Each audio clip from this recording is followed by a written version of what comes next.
Good afternoon, I'm Raylene Ramsey. This is your afternoon news fix for Friday, the 17th of November. James Wallace has been granted parole. The disgraced arts patron appeared before the parole board this afternoon in his second bid to be released from prison. The 85-year-old was sentenced to 2 years and 4 months in May of 2021 after being convicted of indecently assaulting 3 men at his Auckland mansion. Wallace's lawyer, David Jones, says his release date will be December 11. Winston Peters emerged from his government-forming talks with Chris Luxon with a spring in his step.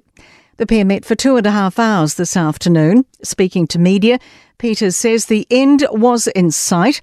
Luxon is due to meet with David Seymour later this afternoon. And it won't be very long now. Thank you very much.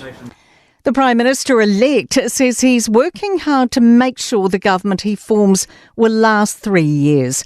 Chris Luxon says he expects they'll remain in Auckland for the weekend. That's why we're taking our time. We're making sure that we've got a really good foundation, that we understand each other fully. We're going through line by line item each of the manifestos.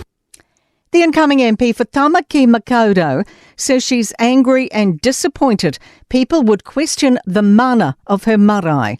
Te Pāti Māori candidate Takutai Tash Kemp now officially holds the electorate after the close seat went to a recount this week. Political reporter Sophie Trigger has more. Last week, the Electoral Commission said concerns had been raised about voting at Manurewa Marae, where Kemp is chief executive, but later confirmed it wasn't investigating. Kemp's told our newsroom accusations of treating, the act of offering goods or services to influence voters, were false and baseless. She says the marae didn't employ the people working in the polling booths, and she's proud of the mahi they do. Kemp will hand over to a new chief executive as she heads into her new career.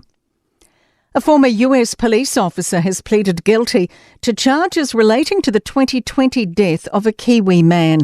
Christchurch-born Christian Glass was shot and killed by police in Colorado while having a mental health episode. Kyle Gould has admitted he failed to intervene to stop the unlawful use of force against Glass.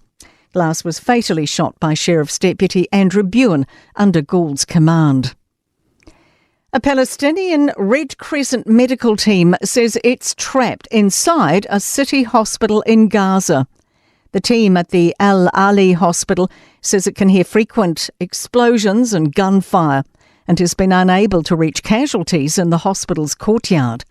At another hospital, Al Shifa, its head doctor says around 500 patients are having to do without oxygen and water. To sport, and the New Zealand Breakers will have to cope without Will McDowell-White for at least 6 weeks in the Aussie Basketball League after the Star Guards suffered a foot fracture in their road win over the Tasmanian Jack Jumpers.